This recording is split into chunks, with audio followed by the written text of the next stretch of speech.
minute.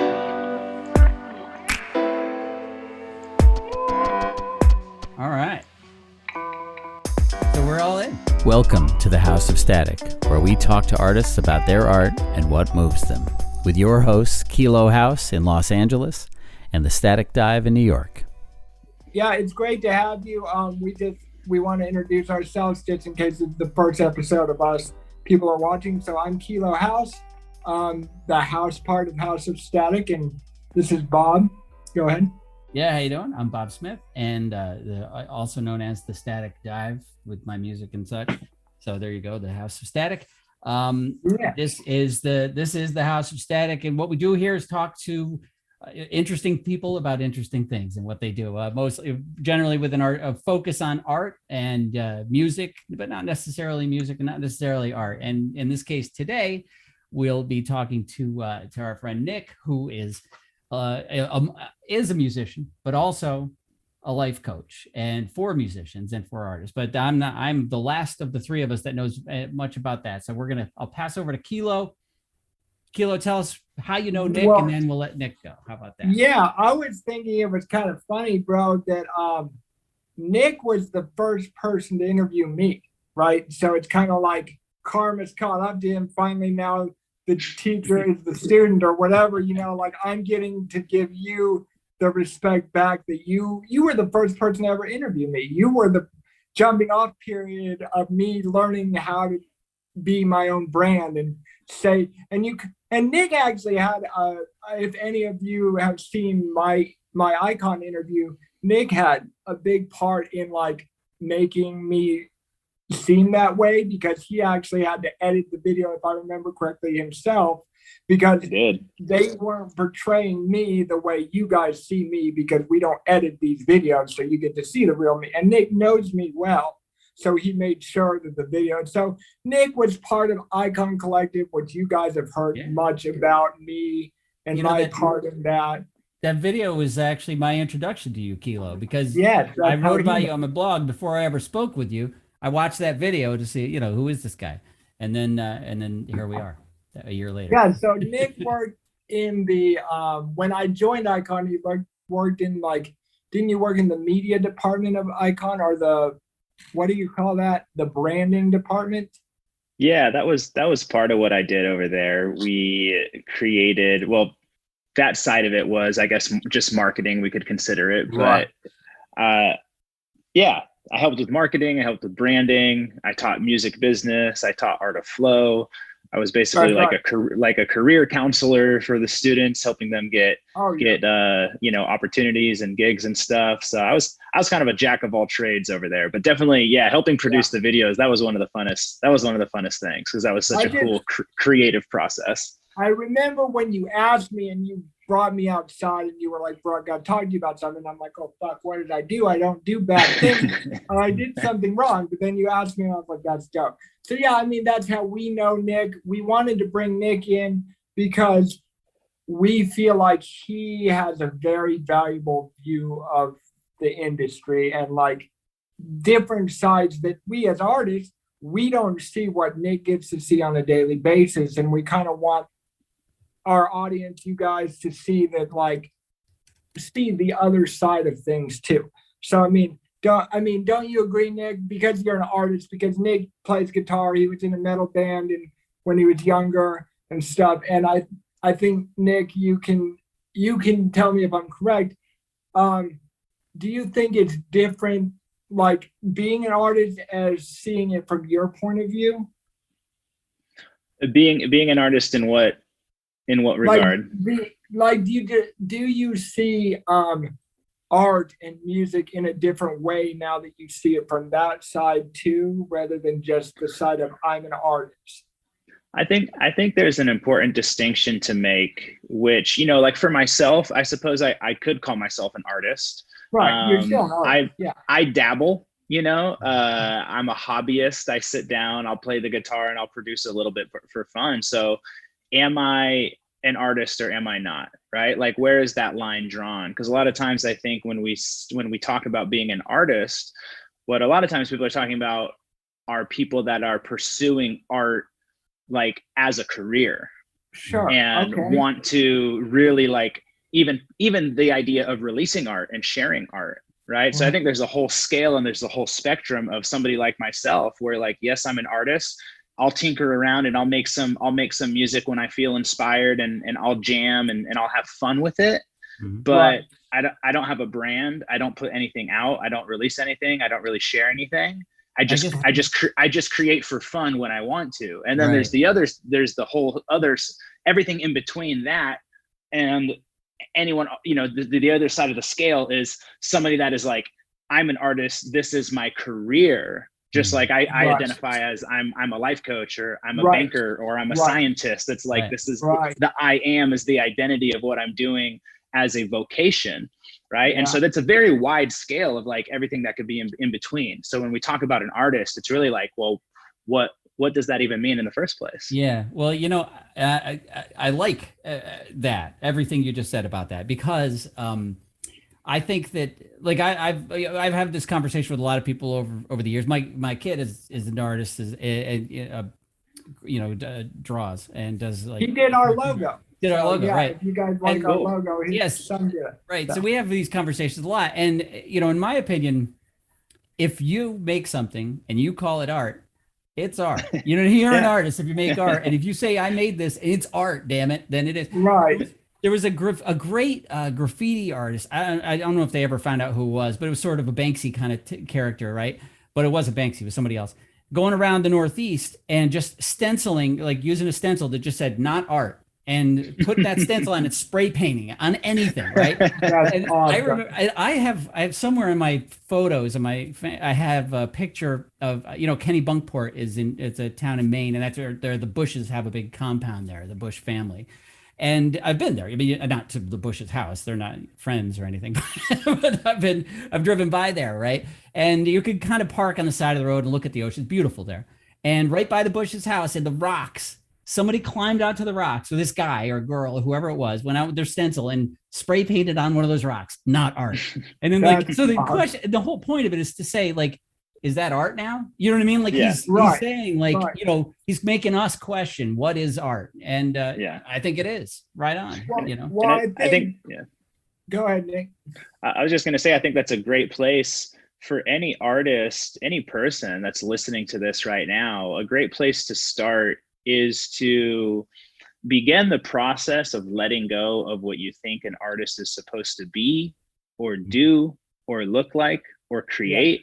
Right. Because this is the biggest trap that most artists fall into, is we look at people that we admire, or we look at people that are succeeding, and we're like, oh, well, that's what it's supposed to look like. That's what I'm supposed to look like. That's what I'm supposed to do. So then we actually really box ourselves in to trying to sort of fit into this very narrow scope where realistically art is unlimited. There are no boundaries, and you are sort of a special, unique snowflake on this planet that actually has your own special thing and gift that you get to bring. So it's as much as we want to take inspiration from people, we also have to be very careful, I think, to not get attached to boxing ourselves in or trying to put ourselves into this identity of what we think an artist is supposed to be. Right. Stop trying to be something else, and just be what you are and create, you know what I mean? And don't concern yourself so much with like, what do other people label this? Right. Fuck other people.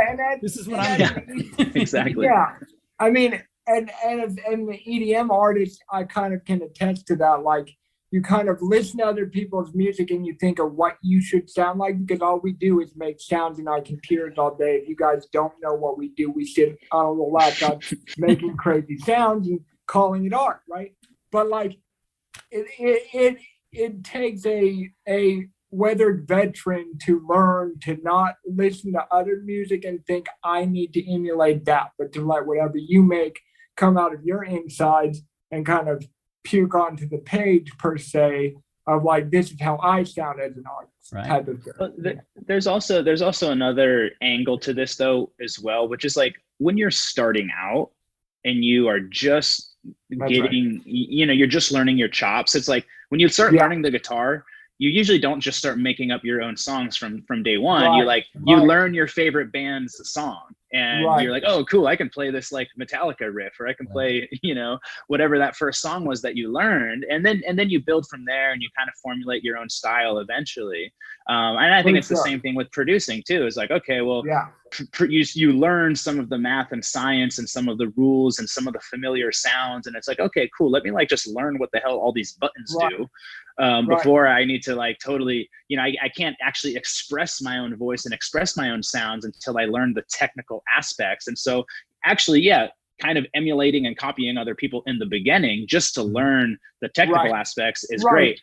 But at some point, it's like, at some point, you know, you get to really break free from that. And then again, that whole point I just made might actually be entirely wrong too. And maybe you don't have to do that. And maybe you start off figuring shit out and doing the wrong thing from the beginning and playing the guitar upside down and with your teeth, and you find your own angle that's totally different from day one. Like, who knows? But, and then you're Jimi Hendrix. And then you're Jimi Hendrix. They light that shit on fire. I think it's a balance between the both, right? For instance, for me, which is kind of the opposite of what you're saying, but I tried to emulate people a long time and I never could sound like anybody else. I never, ever got it right. I could get it close. I could play the right notes, but it never felt the same way. So I gave up on that completely and did my own thing, right? But I did. You're right. I did sit there and try to play, write a song like Animals, by Martin Garrix or something like that's a good example of it. I literally sat there and plugged in the right notes, figured them out by ear back then, and like plugged them in because I didn't know you could find MIDI notes. But anyways, so you're right. I think it's a mixture. It's never one or the other. It's a spectrum. You're somewhere in there. And that's what I usually describe the difference between being an artist and being a producer. Or in this case, we could also associate a producer and a musician. The difference between being an artist and being a musician, or being an artist and being a producer, because music is mathematical. There are a certain number of beats in a measure. There's a certain number of notes in a scale, and if you figure out the mathematical formula, you can like intellectually calculate how to make great music, right? There's a formula behind it, and that's great. And I think that's when you are being a producer, and it's very technical, it's very intellectual. If somebody says, hey, make this type of music at this tempo, and you can just do it, right?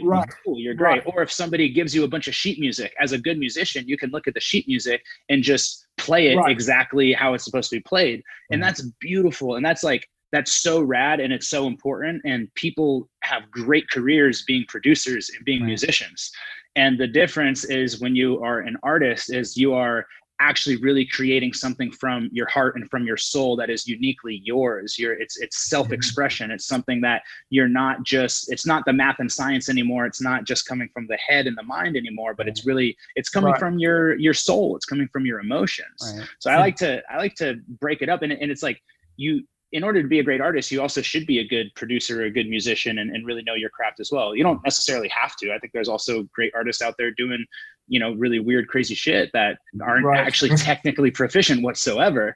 But there is a difference between the two. And I think ideally to be great at both would be a good thing to aim for. Right. You're basically talking about the difference between being like a technician or being, or being an artist, right? And they're not mutually exclusive. You can and should probably be some version of both, whatever works for you. It's funny, before you got here, Nik, we were, Kilo and I were just kind of, because we just talk all the time. We were just talking about sort of this, really, because we were talking about how we learned how to play and how to make music. And I was saying how, like, I learned, first thing I ever did was I taught myself my version of music theory, right? I learned a major scale, then I learned how to harmonize that scale, so I knew all the chords in it. And then I realized that's the mathematical formula, is that every other scale is just some version of that. You want to play a minor scale, you start on a different note. It's the same freaking scale. And almost every scale is like that. There are different modes and everything, your Dorians and Mixolydians and all that. They're really, but that had nothing to do with art. It had to do with me learning the technical details of being a musician. And once I had that, my goal was to, be Bob Dylan, right? So I wanted to write songs. But I had to first figure out what chords went together so I could make those songs that made sense. And so there you go. That's the Well, real world example of what you're talking about, I guess. Nik, why don't you give our audience and viewers a little rundown of your journey in music, right? So kind of starting from being in bands to working in the music industry to where you're at now being a life coach. Yeah. Well, it's definitely been, man, it's been a long journey. You know, I originally wanted to play the guitar when I was probably like 9 or 10 years old. But my hands were so small, I couldn't play the acoustic guitar that my dad had and gave to me. So I was like, you know what, I'll play the drums instead, and picked up a pair of drumsticks and just found that way easier to just hit things and instantly, you know, make noise. And Right. yeah, you know, pick that up. So the drums were a huge part of my life for a long time, but throughout you know, from 10 years old all the way till I graduated high school, through high school, I was very, very involved as an artist. I would do jazz band as a 0 period before school started. And then I would do the marching band and drum line. And then, I played drums in like a heavy metal band afterwards. So I was playing drums like 6-7 hours or more a day. And I also picked up the guitar along the way. I learned how to produce in high school, started making beats, was even rapping with like a friend. So I was very heavily involved in music. And at that point though, you know, I had a very deeply sort of deep sort of programming in my mind that like, in order to be successful, I was going to have to go to college. For me, that was really my ticket out. I grew up in kind of like a broken home, wrong side of the tracks type of situation. And so I was like, well, look, like, where are you from anyway, Nik? I'm from Santa Rosa, just north of San Francisco, up in Sonoma County. Yeah. Right on. Yeah. And so I was like, you know what, like college is my ticket out. Like, this is how I'm going to get out of this situation. So I was like, let me just take that path. And, you know, it's something, to be honest, I think that's why I'm so passionate about working with artists and helping them chase their dreams and helping them achieve their goals, is because it's something that I didn't do at that young age. I didn't have the support and the mentorship and that voice guiding me to say, hey, like, you should really pursue this. Like, you're actually really good at this and you could do something with it. You know, in my mind, I was like, yo, I gotta go to college and I gotta make something of myself, and I gotta take that sort of normal template path that we're handed. And you know, I don't regret it, because it did allow me to go on and you know, establish myself. But I spent 4 years in college just like very lost. I wasn't interested in any of the subjects. I wasn't passionate about any of it. I ended up getting like a business degree, but it wasn't until right as I was graduating and I still didn't know what I wanted to do. My friend's dad pointed out, like, look, you got this business degree, but you also really love music. That's your passion. So why don't you put those two things together and go work in the music business? I was like, oh shit, that is that makes perfect sense. Yeah. I was like, that's totally wonderful. It. So, Right on. yeah. I literally, I just like packed my bags. I had one buddy that like had just moved to LA, and I called him up. I'm like, bro, I'm coming after you, man. Like, I'm coming down.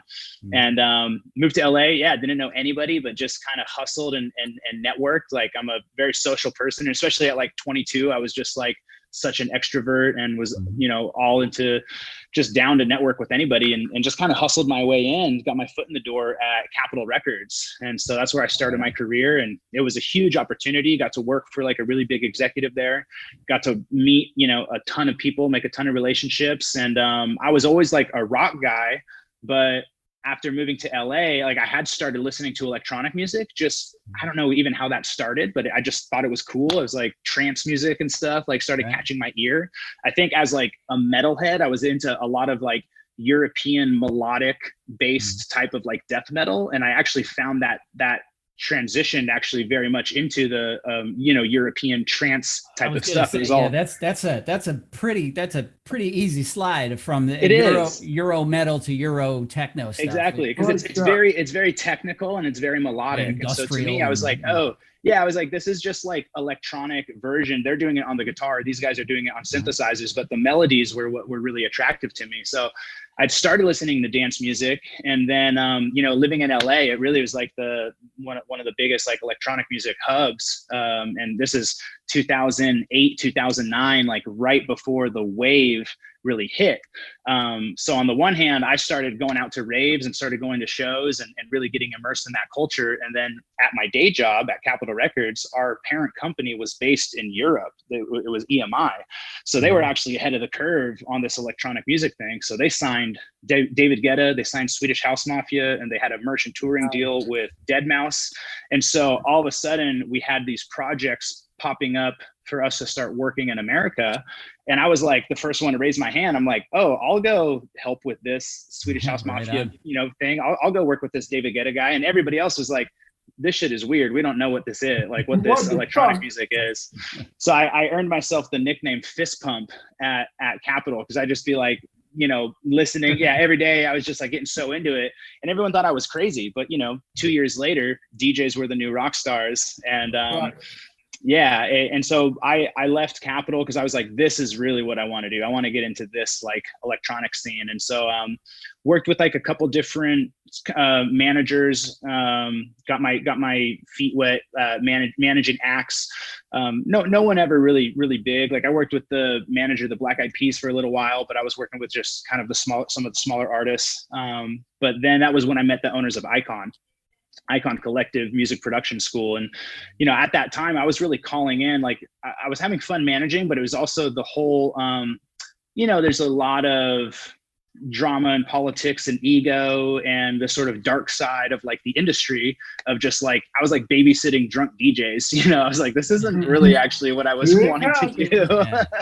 And I was like, I'm more into the art and the creation and people that are on like a higher level consciousness kind of wavelength. And I met the owners of Icon and I was like, yo, these guys are onto something really special. And they were just super spiritual, like just very woke, very, very cool, very much just speaking my language at that time. And we hit it off really well, and they invited me to work for them. And then, kind of, I would say the rest is history. I was with Icon for 7 years.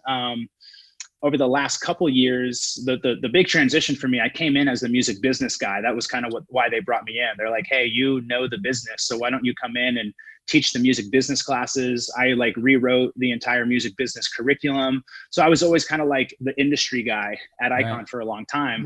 But then really where things shifted for me was one of the owners invited me to start teaching the art of flow. And the art of flow is Icon Collective's secret sauce. That is a class that's about creativity. And it's pretty much, it like hits on philosophy, psychology, and spirituality, and talks about this sort of enigma concept of creativity, right? And so when I started teaching that, it shifted everything. I kind of stopped caring about the business and I started getting way more into the deeper, psychological, human, spiritual side of things. And, that really took over me. I started living my life even a bit differently at that point. And basically what happened was students started coming up to me and asking me to mentor them. And I wasn't a mentor, like officially, within the program. But basically on the side, like each quarter, I would take on a student and do some weekly meetings. And they were like, they're like, basically they're like, I want that. I remember the first guy was like, hey, I want you to mentor me. I was like, dude, I don't know how to produce music. Like, I'm not a mentor. He's like, no, I want you to mentor me on the life stuff. Right. I was like, oh shit. And for years I had this calling to become a life coach, but it was something I kept ignoring and I kind of kept pushing to the back burner, and I had no idea how I was going to do it. And this was that moment where the universe was literally like, hey, people are literally asking you to and saying, we need you to be a life coach. The universe is done waiting for you. You need to get on it. That was it. Yeah. I was like, shit. Awesome. All right. This is the sign, man. This is the sign. So for the last 2 years while I was at Icon, I started, coaching and mentoring. And that started turning actually into a business. I would, I didn't work with any current students, but if people graduated and they wanted to continue working with me, I started picking up clients through that. And then, after 2 years of doing that part-time, I left and just, went full time with it. And it's been, 2.5 years of just full-time coaching now. I can remember. Oh, go ahead. Go ahead. No, well, okay, I'll go real fast. I can remember when I overheard, I don't know if our audience knows this, but I'm a licensed life coach. I'm not a practicing life coach, but I remember I'm sitting there like tired after the day drinking coffee or something. And Nik was, I remember vividly getting a cup of coffee and he's talking to another student who also has a life coaching degree and saying he wanted to get into life coaching. And I was like, oh, what's up, bro? Like, I'm a life coach, you know, and I remember like going home and getting all my material together. Yeah. I'm going to bring this to him and being like, wow, this was not a waste of my money. Because for the longest time, I knew I wasn't going to do that. Kind of like you knew you wanted to do it. Yeah. I knew I didn't want to do it. Yeah. I knew my heart wasn't there. And so I was like very happy that like I could bless somebody with that coming from me being like, okay, I didn't waste my time. I didn't waste my money. So yeah. Kilo hooked it up. He comes to school one day with just like a stack of like materials of like books and binders. He's like, here you go, dude. He's like all his stuff from his coaching program. I was like, oh yes, you are the man. So thank you.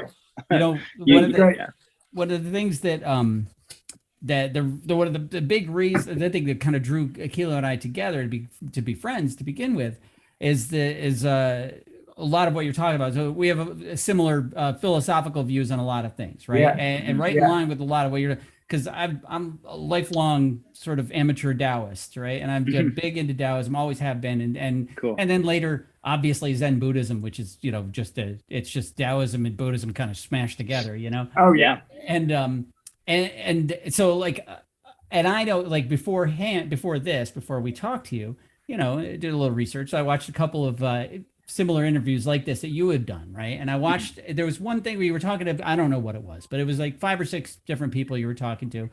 And this idea of like,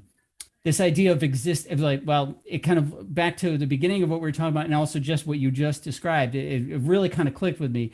You were talking about how some musician was saying like how they were paralyzed because they were so nervous all the time about the future of their career and like what was going to happen. And if I stop doing this, if I give up my day job, then I'm going to fail and blah, blah, blah. And you made the point and just said, stop thinking and existing in the past or in the future, be in the moment.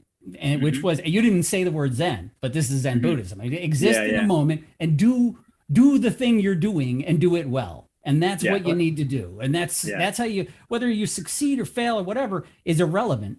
It's success is doing what you do well. That's the thing. So just focus on that. And that mentality kind of is in line with what you were just saying. It's also kind of like I said, what would kind of made Kilo and I become friends to begin with. So I think I probably could thank you for some of that for Kilo's right.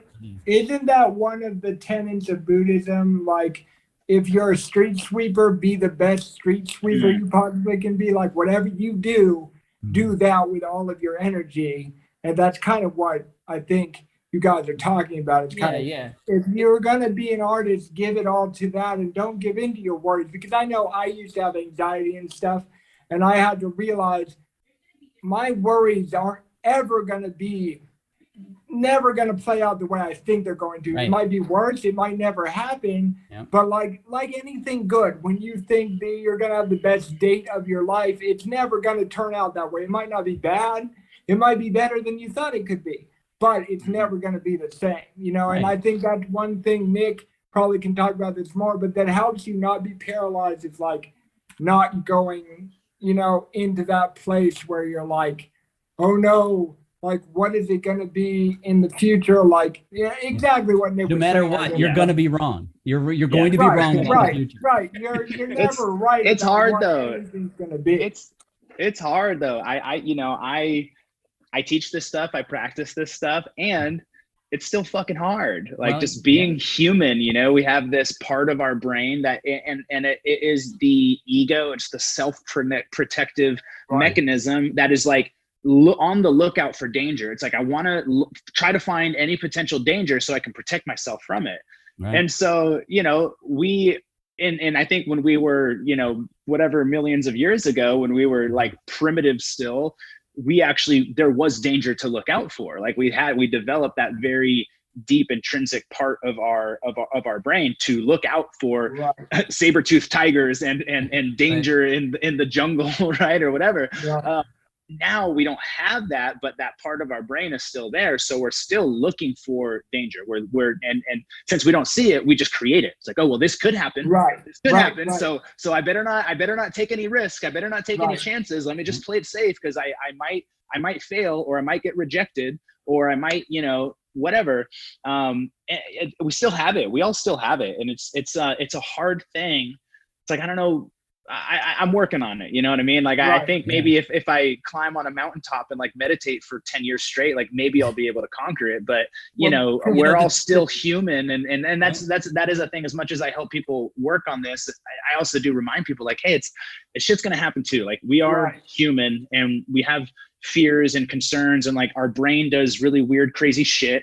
And so like, it's okay. Like, don't, just come back to your center, come back to, that's why, the truth. That's why the real Buddhist monks, right? They don't just like get to enlightenment and just kind of hang, you know what I mean? They have to do this every day. Like they, because their brains are still human brains, and they want to be, their brains want to be anxious. Their brains want to worry. The brains want to be, they want to regret. They want to feel bad about the things they said and did and thought. And they have to center themselves constantly, because, humans are broken. I mean, we're not right, And we are now living in an age where most people are addicted to social media, including myself, right? Where we're spending like a lot of time looking at what other people are doing, specifically looking at the highlight reels of how people are succeeding, right? We're just seeing how everybody is like kicking ass and celebrating and looking hot and achieving their gorgeous goals. On Instagram. Everybody's gorgeous, right? It's just like all and so I think that has actually in an exponential way increased that part of our brain, looking at like, oh damn, everyone else is killing it, everyone else is doing so well, everyone else looks so great, so like I better get to work, or I'm gonna just feel bad about not being there yet. So that's such one of the biggest challenges I think that everybody has to work through. And I've had a lot of conversations with even my friends that are successful artists, that they are touring and they are making money and they are doing really well. One of the biggest things that they all struggle with as well is just like, dude, like getting hooked on social media, or like having negative feedback, or people hating on them, or seeing what other people are doing, who's getting a bigger show. It's like nobody really is immune from it. And so I think that this is where the practices come in, of like, let's practice some of these Zen Buddhist techniques of just like anchoring ourselves. Let's get present. Let's just like tune inward and just remember like, hey, actually, like everything's fine and I'm okay. And let me just be present. Like I'm not in any danger, and I'm doing really well, and that's something that I have a lot of my clients do, is to kind of counteract the natural tendency of our brain and our mind that goes towards looking at what we don't have yet, and looking at how comparing ourselves to other people. Comparison is such a big thing, right? And we're really good at shitting on ourselves. And so in order to combat that, I usually have people do like intentional practices around like, okay, well, hey, look, celebrate yourself every single day. Anytime you do anything good, celebrate yourself. Like highlight the shit that you are doing well, and like make it a habit and a culture and a process of celebration. And I have people that check in daily with me, and they like, I'm like, you have to like check in every single day and tell me what you're grateful for, and tell me what you love about yourself, just so that it starts rewiring the brain to focus on the positive. Right. And really big on like, like visualization practices as well. Like every day, sit down for 10 minutes, put on some of your favorite music, and visualize your day working out the way you want it to, right? Or your life, or the next, like visualize yourself hitting your goals, visualize yourself, living the life that you want to live, because usually our brain is focusing on what we don't want to have happen, right? And it's causing all of this fear and this worry and this anxiety. And if we actually put some of these practices into place, then we can kind of like rewire ourselves to start looking out for the positive and what's the best that can happen, rather than what's the worst that can happen. Yeah, for sure. Yeah, I mean, I definitely had to overcome that barrier in my career, because I always was thinking that way. And the one thing that it kind of helped me, I don't even know if I heard it or read it or I just came up with it, but was that I would reach a certain place that I never thought I'd get. Like I got a song signed, or I got a song on Spotify, or whatever. And then I would look back at those moments where I'm in my garage producing and go, man, life was easy back then. Like that was the day when I could do whatever I wanted and have no deadlines. And I'm like, I learned to enjoy the moment now because I know in the future it's going to be a different struggle and it's going to be harder. And I'm going to always look back in the past and go, that was dope. I love when I just got to go to Icon every day and that was my responsibility rather than phone meetings and this song has to come out and that. So I don't know. I mean, that's what helped me was going, now is going to be the next awesome thought in the future. And also like celebrating your wins are so big, like celebrating the success that you are having in that moment and celebrating every little tiny milestone that you are hitting, I think is super important because a lot of times, you know, we get there and then we're so anxious to just move on to the next thing. Like, okay, cool. Like I got that track out or I got signed or whatever. Okay, it's cool. Not good enough. It could have been better. You know, I just noticed, I just had this happen with myself where in November last month, that was my best month financially ever. Like I fucking crushed it and like completely like made more money than I've ever made in my life. And right away I was like, okay, I need to do that again next month. You know, I was like I was already okay, but now what am I doing for December? You know, I was like, how am I going to keep this going? And I was like, wait, let me fucking pause, celebrate this shit. Like, let me like put on some music and dance and feel good and drink some champagne and like anchor it in to my body to remember that like, yes, this is available to me at any time, but we can't skip over that very important part of celebrating. You're definitely describing. Oh, go ahead, Bob. Go ahead. Yeah. Well, yeah, I was going to say one thing I was thinking about is that, you know, again, before you got here, Nick, one of the funny things Kilo and I were doing, we were comparing notes basically each of our own versions of ADHD, right? And the reason I bring it up, and it was funny, you know. But anyway, the point of it is that you know, musicians, artists in general, any kind of artists are, you know, in my experience, I mean, then again, almost everyone I know is some form of artist, right? A musician or writer or painter or whatever. But anyway, they're whacked. You know what I mean? Musicians are crazy, you know, and it's whether it's because we're artists, we're deeply more in tune with our emotions, we're more in tune with what's going on in our crazy brains, or maybe we became artists because we have crazy brains. I don't know. You know what I mean? But I do know that your job is going to be harder than a normal life coach's job because you're dealing with even more whacked out people. You know what I mean? Or people that or their business is getting in touch with their brains. You know what I mean? Like, let me point something out around this though. I'll put the coaching hat on just for a minute. Right. Everybody is whacked out. Yeah, right on. You know what I mean? Like if you're a CEO of a company, like, yo, you got some shit going on too. Right? You're a single mom trying to like hold it all together. You got some shit going on too. Yeah. Nobody is free from challenges and problems and like crazy shit happening in their head. I don't care who you are. But here's the thing though too, is this is something I think to look at, is that artists also identify as, oh, I'm an artist, so I'm kind of weird and crazy and don't have my shit together and like my brain works a little bit differently, right?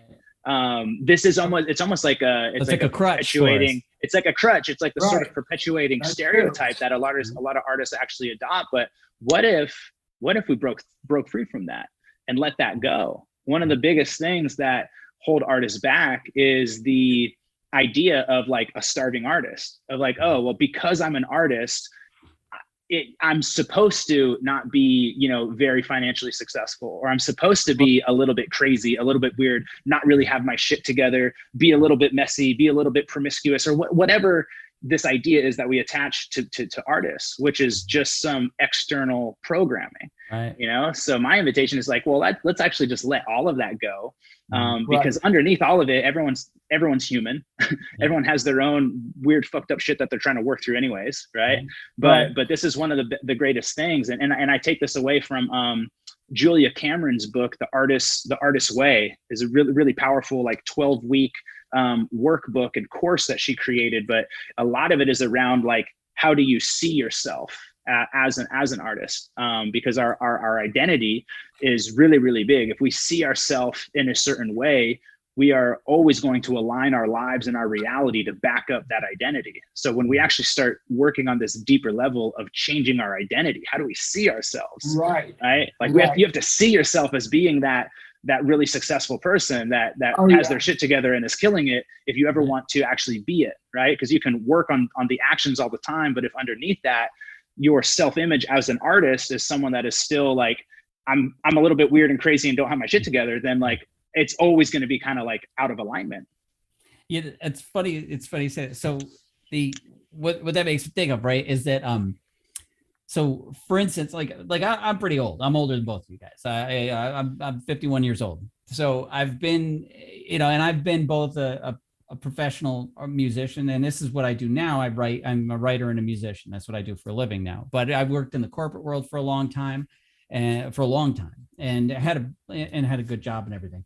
But anyway, what I'm getting at is that your point about basically your view of yourself ultimately and how you view yourself is what defines what you are, right? And this, like, I jokingly for decades would call it, no matter what I'd achieve, people would compliment me and do it. And I was pretty successful and did some things, but in the end, I would always just kind of end it with like, I'm just a paper boy from upstate New York, because that's who I am, right? That's where I come from. And that's the truth is, that's what I view. I viewed myself as just a paper boy from upstate New York, and everything else was I was just smoke and mirrors. I'm a charlatan and I'm faking it. Totally. And the reality is, no, I'm not. You know what I mean? I'm pretty good at some stuff, and I'm good at, and I do it well, and I should feel good about myself. But it took me, 30 years to figure that out.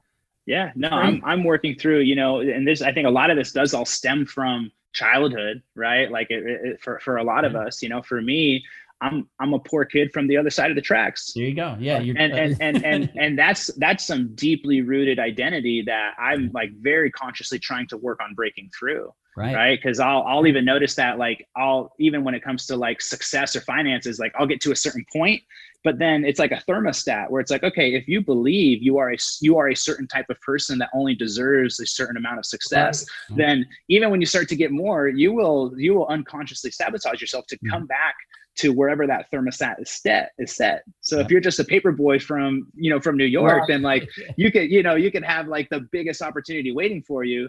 But if you don't feel like you deserve that or can handle that, it's like that little inner child still, is holding on to this level of smallness. And so this is when we get into the really, like, this is the real deep, like, life coaching shit, is when we can really start to change that deep level, break through these old patterns and stories, and just being conscious of it is the first step, so I think getting down to it when you're younger is tremendously valuable, right?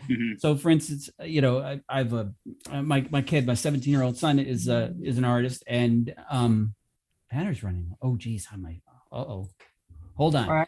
Talk amongst yourselves. I gotta plug the thing in. I'm not plugged in. Okay, no, but also, Nick, I think on that point, you can also use it to your advantage, because I think that's how I became a producer, coming from not liking EDM at all to being at Icon in 6 months from then, or whatever it was.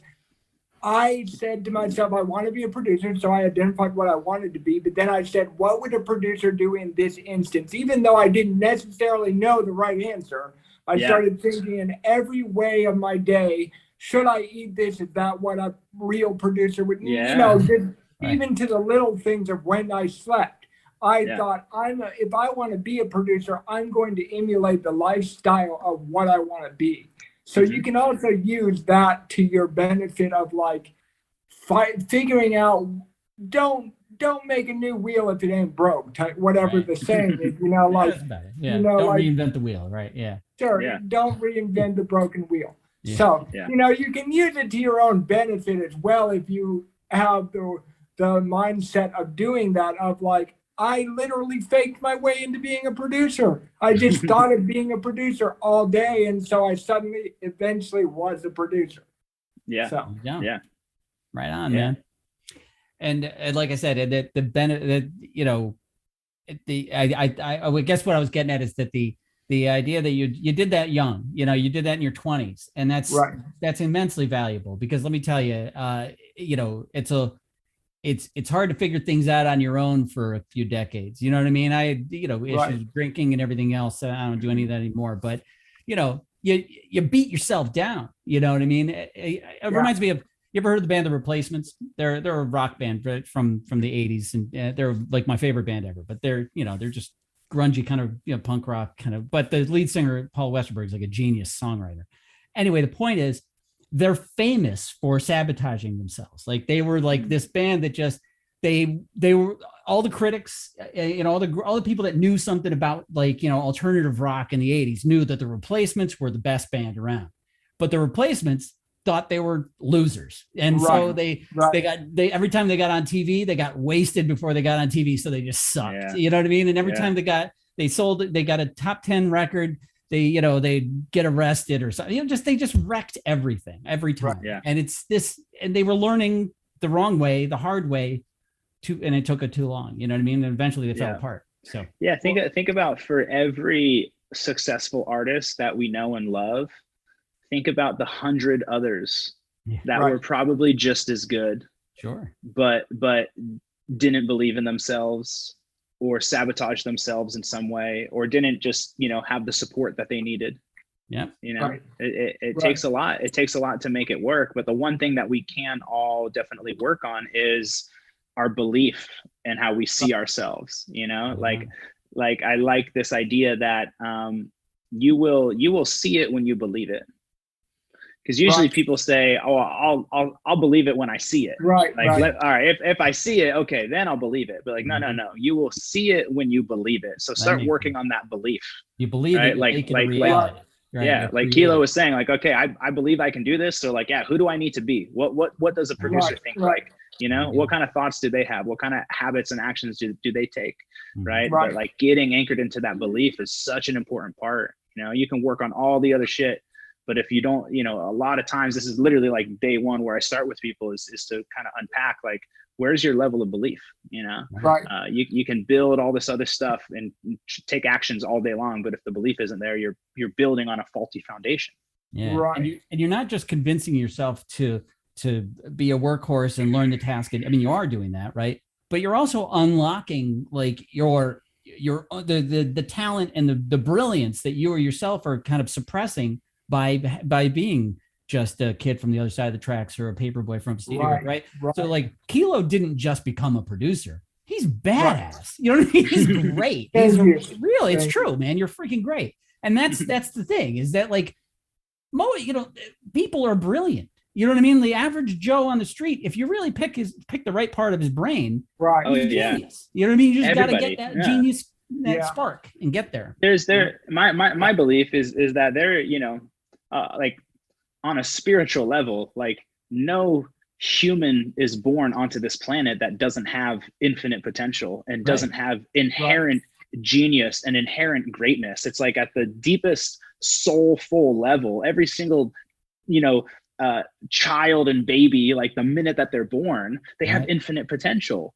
But it's just the layers of programming it's like all of, like, everything that you're taught, everything that you grow up to hear about yourself and believe about yourself, and what you see around you creates this this vision of reality and this vision of ourselves.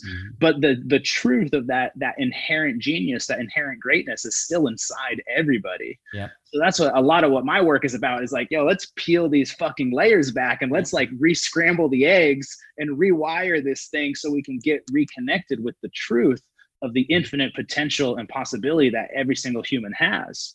I totally agree, Nick. I think at a young age, we start to be programmed or learn, like, what we can do, or what we will be good at, or what types of Barbies or fucking NASCARs or, like, whatever it is. Like, we're programmed, I can do this, but I can't do that. I think for my benefit of my life, being born without being able to move around and being in a wheelchair, like, I never thought I could do anything. So doing anything was awesome. Oh, wow. So it made it to where it didn't look like a challenge to be a producer or whatever, because it's like, I've never been supposed, when I was born, I wasn't supposed to be able to talk or move or do, like literally I was supposed to be a vegetable.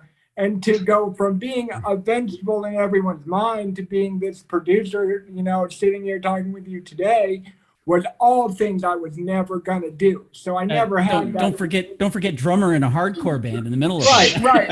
Like how do you do that? I've never not succeeded in the goal I wanted because I never had that. I never had the luxury of thinking I could do something. It was always probably can't do it. I'm gonna try anyways. Fuck it. So that's awesome. Kilo, just for one, man, I just want to praise and acknowledge you for a moment because you are just one of the most incredible fucking human beings I have ever had the opportunity. I agree 100%. Knowing. Like straight up, man, like what you've been able to do for yourself with so much less than what most people have is fucking incredible. And I'm curious, do you like, was that's what I'm saying, was like the mindset always there? Like where did that come from? Because like, your mindset is so incredible. I think I just touched on it a little bit. When you realize life fucking sucks, not to be a downer to everybody watching this, but when you realize life is not going to be fair, things are going to happen and nothing's going to be given to you. Being able to come to grips with that at a very young age, nothing seems achievable, so nothing's unachievable, right? The yin and the yang. If there's nothing that is given to you easy, you don't expect anything to be easy. So then you go after things. People are like I have friends from back home that are just impressed of the things I've succeeded in, knowing me from a childhood. Right. And they are still doing whatever they're doing. And they're like very proud of me and I love them all. But it's like, I never had that grasp of like, I can do this. So there was never, I can't. It was just try and push as hard as you can and see where it goes. And it's worked out for me. If I could become a one-handed drummer. Definitely worked out for you. I would say so. So, I mean, does that answer your question? Like, I think I just never really had the mindset of whether or, I guess the better way to say it is there was never a thought in my mind whether it would work out or it would not. That was like not a box to be checked. It was almost like, let's see what happens. Like you had the benefit of no expectations, right? You were just like, you weren't, people, the only thing people were telling you was like what you can't do. So you're like, well, fuck it. If you think I can't do anything, I'll just do whatever I want. And then we'll see how it goes, I mean, one time, like, for instance, it's a great story. I hope the douchebag is watching right now that said this when I was a kid, which he's probably not, but I was in a Blockbuster with my band after band practice, and we were like, walking around and rolling around. And we were talking about what we were doing with our song or some shit. And this guy was like, came up and was like, I'm a drummer. Like, who's the drummer in the band? And I told him it was me. And then he was like, no, who's really the drummer? Like, he thought we were joking. And moments like that, to what you were saying, like having people say I can't do something, was like why I became a very good drummer. Was no one believed me that I was a drummer. So you can't be a mediocre drummer and have a disadvantage, because then people will be like, he's kind of a drummer, I guess. Maybe, so it motivates you when no one, like, even my parents, and I told this in the Icon interview, they bought me like a $200 plywood looking drum set. Like, because I said I wanted to play the drums, and so they didn't want to say no, but they were thinking to themselves, he's not going to be able to spend $2,000 at a kit. We're not going to tell him no, but we're also not going to spend a bunch of money on something he probably can't do. Right. So, so even my parents thought I couldn't do it. Come find out, I actually became a very good drummer. So, dude. So dope. It's a good journey. Yeah, that's actually the first time our audience that doesn't know who I am knows that I can't walk. Yeah, we never talk about it. It's funny. I never had a time that I thought to talk about it, in a sense. I guess that kind of is a way to link in what Nik was saying about identity to like why I've been successful, is because I don't even think of that. Me and Bob don't talk about me being in a wheelchair in every episode, because in my mind, this is just me. This is what life feels like for me. I don't know what it feels like for you. So I don't think, I'm this way and you're that way. I just think kind of I don't know how to explain it. You know what I'm saying? Yeah, Though, right? It's just so inspiring to me because so many people are coming up with excuses to why they can't do the things that they want to do. You know, people that have the use of both of their arms and both of their legs, and people that like come from good backgrounds and have resources and have support. And it's just like, yo, like, fucking get over it. Like, go get after it, man. Like, if Kilo can do it, you can too. Shut the fuck up and get after your goals. Let's go. Yeah, no, I mean, I would go back to my point before, is when like, when you are told in every way, shape, and form you can't do it, you don't have to come up with reasons why you can't do it. Right. So the reason of you not being able to do it becomes an external force, right? Rather than when we come up with the reasons that we can't do something, it's an internal thing. But when people are telling us we can't do it, we don't have that internal, or I didn't have that internal monologue of I can't do it. Right. Because I never had to put it into my head. For instance, people have told me I'm funny and I could be a comedian. And in that sense, I tell myself I can't do it. For some weird reason, I always go, I can't do that. But it's because I know one particular thing you've chosen to be insecure about. Everything else you can do. It's funny I say that, but it's the same as people saying, coming up with reasons why they can't do things. I have one instance in my life. The one thing everyone's always told me I could do my entire life, I've never tried because I'm too afraid. I guess the best, I think this kind of loops back to what we were saying before. Like, dang it, what was I going to say? I do this in every episode. Once an episode, I forget what I was talking about. No, it's like the one thing everyone thought I could do and tells me I can do, I totally don't even think about doing. So it's everything that people have told me. Like Nick knows, it's like I longboard, like skateboard, longboard. I used to skateboard, like play the drums, like I do crazy shit. But it's because it's the shit no one ever told me I could do. So it's like, why don't I try to find out? And the one thing, the only thing in my life people have said, you could definitely do that. I'm like, nope, too afraid. So I guess I know what most people feel like about being an artist or being a musician or doing whatever they want. Is it is a weird feeling when you know you could do it, then you have the opportunity to fail. But when you don't know you can do it, there is no fail because you already think you fail. Right. You know? Got nothing to lose. Right.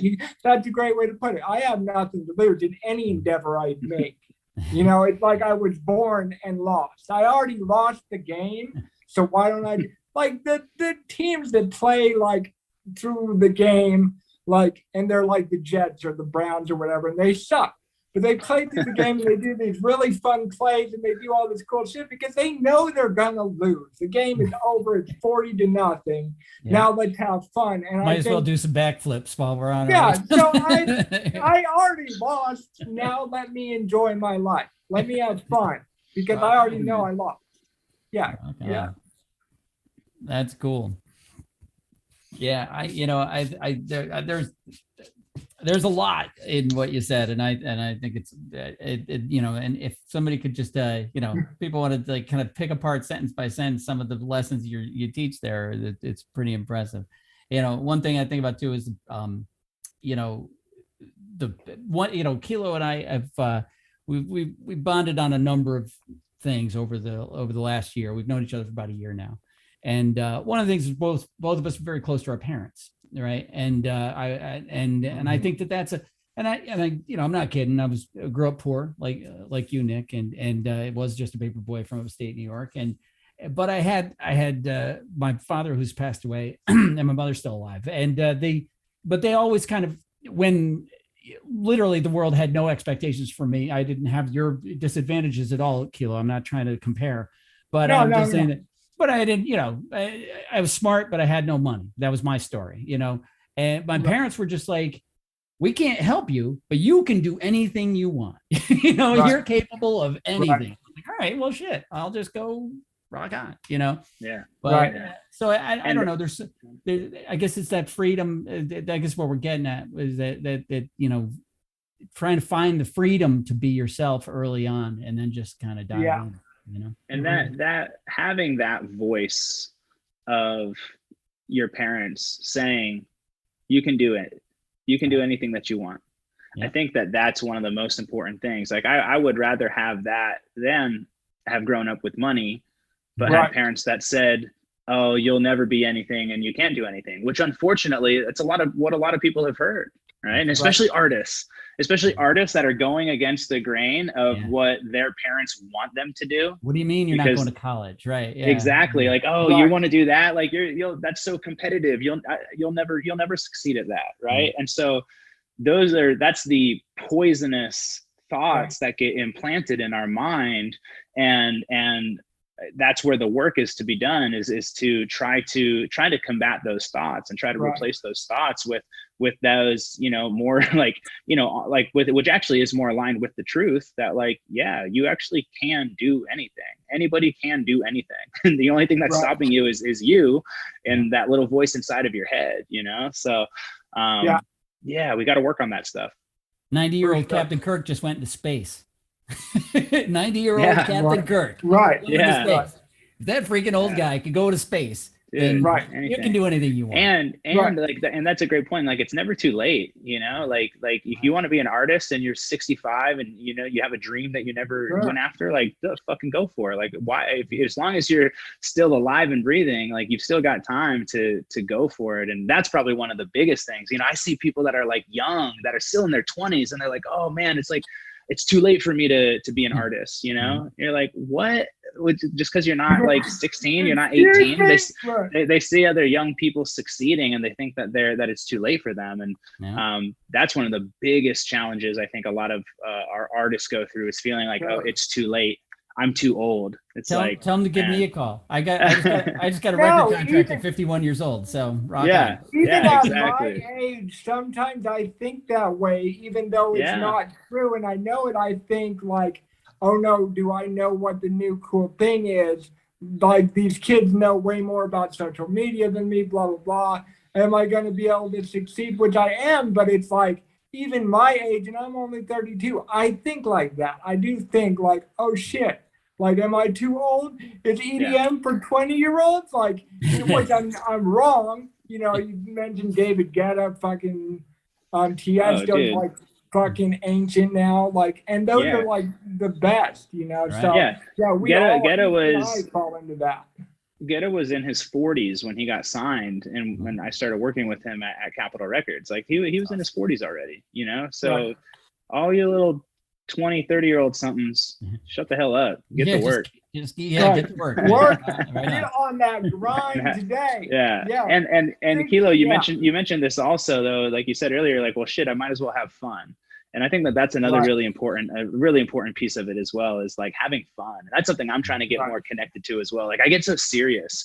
As the older we get, I don't know. I'll just generalize. I feel like as we become, older and kind of more adult, like, we just get so serious, and it's like, oh, I gotta grind and like build my career and put my stuff out or whatever. And it's like, oh, we gotta stay in tune with the play and the fun. It's like, what if we're missing the point? What if all of life is purely just about having fucking fun? And anytime that we're not having fun, we're missing the mark, So like, let's get back into that. Yeah, you did my interview, and some of our fans have heard my interview. I talk about that exact thing, like, have fucking fun. Like, realize that life is shit, so you may as well have fun. I don't think I said it like that, but you know what I mean? I didn't memorize my own interview, but like I said, I make this music so that people realize life is fun or something like that. Reminds me of talking when we talked to Malachi on one of the first or second episode of this. He had mentioned, we asked a question, something about, if you could I asked him, it was because we'll be doing this pretty shortly. I think we asked these random questions of our guests at the end of the show. And the question I asked Malachi was, if you could hang out with anybody from history, present history, past history, whatever, you decide, just anybody, who would it be? And he said the Dalai Lama, right? And I just thought it was a great answer. And then we started talking about that. One thing, and this is the reason I bring this up, if you see the Dalai Lama ever, in any circumstance, in a photo, in a video, in a book cover, he's always smiling. The Dalai Lama always smiles. Right. The guy hasn't been able to go to his home country, which he is the spiritual leader of, for like 50 years. He still smiles all the freaking time. Right. And that's the thing, man. embrace that moment, find the joy in it, and live. It's fantastic. Yeah, and before we get to the random questions, there's something I want to touch on that Nik said earlier that I think is a little nugget of golden goose shit, like we talked about in the first episode. But he was talking about shit. What was it? I forgot again, but I'm gonna remember. Oh man. Oh no, maybe I won't remember. All right. Oh well. Keep talking and I'll remember. Don't worry. I'll remember. Oh no, I remember. I got it. It's back. Don't worry. I got it again. No, I lost it again. Don't worry about it. Okay, I got it. Nope, it's gone. Sorry. All right. Well, if I think of it, we'll get back to you. Hurry! I thought of it. Okay. The whole celebrating your victories thing is something that I am very guilty of not being able to do. And Bob had said to me in the past, he goes, "You write albums like I write singles." I remember that vividly. Yeah. And that's because I am guilty of doing the wrong thing there, where it's like I'm never satisfied. When I write a song and it comes out, my parents and my friends want to all like have a good time, and enjoy themselves and party and like be very excited. And they're like, "Aren't you proud of yourself?" And I'm like, "No, because I'm not where I want to be." I am very guilty of being very bad at that. That's something I'm going to work on not doing. I thought I will never be successful if I become, Nik, this is what I think, or I used to think until today. I'm never going to get to where I want to be if I get satisfied with these victories, right? That's where my mindset was. So I don't know. Yeah. I wanted to here's point that out. the thing is the energy when you celebrate, there's a certain you're living within a certain type of energy, right? And like when you celebrate, it's like it's a feeling. There's a feeling that you get of, and that is, it's a very positive, energized, stoked kind of feeling. And so what type of energy do you think is going to drive you forward further and faster? Having an energy where you're feeling pumped and excited and stoked, or having or living an energy where you feel like you're not good enough and you're shit and you're not where you want to be. You know what I mean? Like that, the potency of that type of energy is very, very different. So we think that if I live in this state of feeling like I'm not good enough and I'm not there yet, then that's going to drive me to like get there faster. But it's almost, it's just like the quality of the fuel. The quality of the fuel is fucking way different. When you're feeling like, yo, I'm fucking in it. Let's go, baby. And yes, I'm celebrating. I feel good. I feel happy. That type of energy is going to carry you so much further, you know? So that's why we want to try to come back to that and live in that state as much as we can. Yeah, now that I won't feel guilty if I do celebrate, I think I'm going to do that now. I won't feel like I'm going to be a failure if I celebrate this one victory. That's great. No way. I got something out of today, and I'm interviewing you, and it's like you life coached me without trying. Good job. Hey, Somehow you found the one flaw in my game and made me immediately realize I was wrong the way I thought. You knew what you signed up for. You know what you were getting into. Yeah, exactly. So this is the point in most episodes where we all will go around, like each one of us gets to ask a random question. For the two hosts of the show, one of us will ask a industry, which yours is life coaching type of question, and then one will ask a random thing like, "What's your favorite bottled water company?" or whatever, and then you get to ask. So we all have to answer all three of the questions, and we all three get to ask a question. So cool. Go ahead, Bob. You start us off today. Oh no! You have your industry question, right? You were Me? going to do Okay, sure. Sure, I'll start it off. Right. Nik, if you were to have one opportunity to affect someone's life at their worst moment, when they're at their last place where they might have to call the suicide hotline, and your only interaction was you could show them one song, what would it be? Oh, damn. I had to play one song for them on the fucking on the verge. That's the one thing you can do. You can't explain it to them. You can just hopefully give them something that has affected you in a positive way. That's a tough one, man. It's got to be something. I'm so stumped on that. What would that be? Can Bob go first? Bob answer first. Come back to me. First if you want. Go ahead. You go ahead, and then I'll go. And then I gotta give this some thought. That's a deep ass question, man. The way I wrapped my mind around the question, while we were talking, actually, that might be why I was forgetting things, was like, in that instance, what would affect me, right? If they didn't be able to explain anything, what's one song that I hear that if I'm in a bad mood and I want to, murder the flowers for being flowers today, like what one song will immediately snap me out of it instantaneously because you want it to be fast if they're in that state of mind, is this song by, I don't know his name. Watsky is his name, called Hey Asshole, where it's like this one song talking about like, hey asshole, see the sun is shining, but you are not smiling, and I don't know why. Like, it's basically an internal monologue between him and this girl talking about like, life is beautiful whether we know it or not, and you're an asshole because you are choosing not to see it. And I feel even in the worst moments of my life, and some of you guys know, and Nick and Bob know, like, I had necrotizing pneumonia and almost died, and life was shit, and life was hard, and I had a lot of struggles, but in those very horrible moments, that song always made me go, that's right. There are things I can be happy about right now.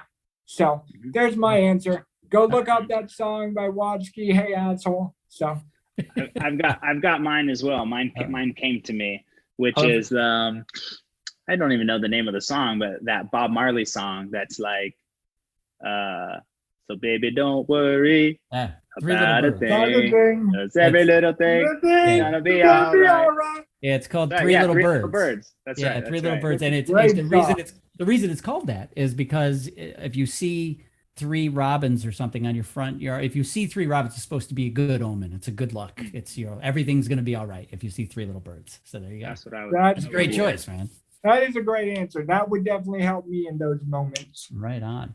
I have to answer, right? Yes, you do. I would think my answer is probably weird because it's not a particularly motivational or happy or inspiring song, but it's what I would want to hear if I was on the brink. Right.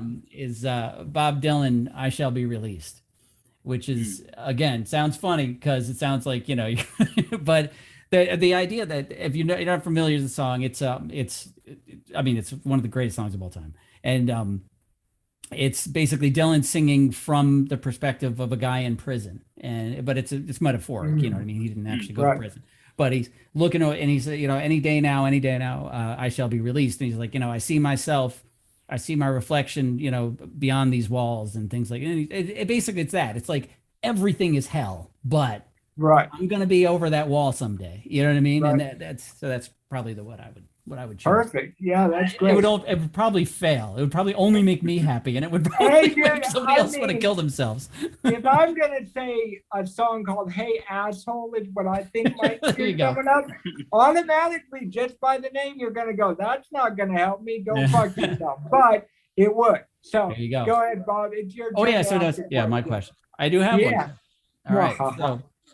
So, Nick, what is before this? So we'll just assume this was the best thing that's happened all day. But before you got here to talk to us today, what was the best thing that happened to you today, or that you experienced? The best thing of your day today. The best thing of my day today, I would just say, is waking up next to my girlfriend. Yeah, that's an answer, man. Just to be a little sappy, but it was raining here in San Diego, one of those cold rainy days, and so just to wake up next to my partner, it was like, all right, good answer. Yeah, doesn't get any better than that. Cool. Kilo. Nice. I think mine would have to be, I know this is gonna sound weird at first, but let me explain. I started the new series of Dexter, like the Dexter New Blood, or I don't know what it's called. But why that is impactful to me is because Dexter was my friend Ronnie, who I'm sure all of you have heard this by now, who died, my bassist who died. It was his favorite show. And so every single episode he would watch with his mom, who he didn't really get along with, but they bonded behind that. And I haven't been able to watch it, the old one, since he died. I didn't even finish it because like I hadn't caught up yet to it when it ended. And so my mind was like, fuck you, I'm not going to watch it. So I finally let myself last night because my YouTube wasn't working. That's funny that something not working was why a good thing happened. But I started watching it finally, and it just kind of connected me with my friend again, type of thing. It wasn't a sad moment at all.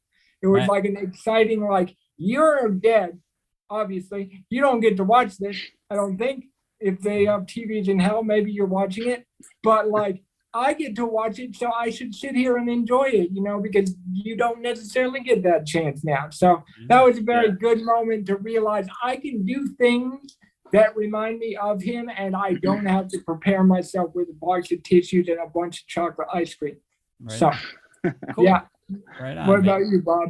What about you, Bobby? Yeah, you know, I probably should think of questions that I have good answers for. Mine is the best thing. I mean, I had a pretty uneventful day, except I did get I got my third shot, my booster shot today. So there you go. It was probably the best move I made today. Other than that, I don't know. I watched the Today Show and then did some work on my computer, and then came here and did this. So. Yeah, we'll call it that. The booster shot is probably the best thing that happened today. So, Nick, do you have a question prepared for us? I do. I have a great question. Awesome. All right. Cool. The question is, would you rather have one testicle that's the size of a coconut or 13 regular sized testicles? Well, I'm going to answer first. Fantastic. So that my answer doesn't get confused with yours. Wouldn't it both be the same amount of space? Like, wouldn't that's what I'm thinking is the space, so right? Either one sucks for me because I'm sitting down all the time. So I don't pick either because it's basically going to be the same mass of space. You got to choose. You got to make a choice here. It's one or the other. Did you say 13? 13 a normal size testicle. I love that it's an odd number too. The size. I'm gonna go with a baker's dozen. I'll go with 13 because 13 is like a scary number, and I'm into horror movies, so I'd like to have a horror movie number of testicles, apparently. So there we go. 13. Good job. I'll answer because I think that is obviously the right answer, but for a different reason. I'm thinking displacement of space, right? You got one you get one coconut in your pants. That's just going to be there all the time. So you got 13 little, they'll move around. They get out of your way. Yeah. I'm with both you guys. It's got to be 13. We figured out. It's unanimous. We know the answer to my question now. You come away with anything today. 1 or 13. We know the answer, guys. We figured it out for you. You can send us our tags on PayPal, whatever, because we know life's secret. Don't worry about it. That's great, man. Anyway, okay, this comes to the point of the show where we're about to say goodbye, but we want to give everybody, all the artists, an opportunity to say anything they want to the audience. Anything at all that you want to say to the audience, the floor is yours, Nick. I would just say thank you. If you made it this far, thank you for tuning in. Keep up the good work. Go back and rewatch this episode, take some notes, practice some of the things that we talked about, and keep supporting these guys with the awesome work that they're doing with this podcast because they're the shit. Thanks, man. We really were very happy to get a hold of you and be able to have you on our show and have your kind of wonderful energy and input on things. Because you have always, whether it was when you came over after my friend died or whether it was like after I went to the hospital, you've always had a different perspective of anything, even if we weren't talking about what we do. Because when we hang out, we don't talk about music. We just fucking eat burgers and have fun. So I appreciate your wonderful perspective, and I know that it's gonna bless someone's life. If you got something out of this in whatever comment box you're watching this on, please let us know. Let us know. Let Nick know. Let us know what helped you because we took the time today to hang out and just shoot the shit. So Right on, man. Yeah. All Thanks right. for having me, guys. Yeah, man. Nick, thank you so much for coming. It's really been a pleasure to meet you, and I really enjoyed the conversation. So thank you. Likewise. Great to meet you, buddy. Bob. All right, guys. All right. Take care. Adios, everybody. And Bye. we'll talk to you soon. Bye. Hey, let's take a minute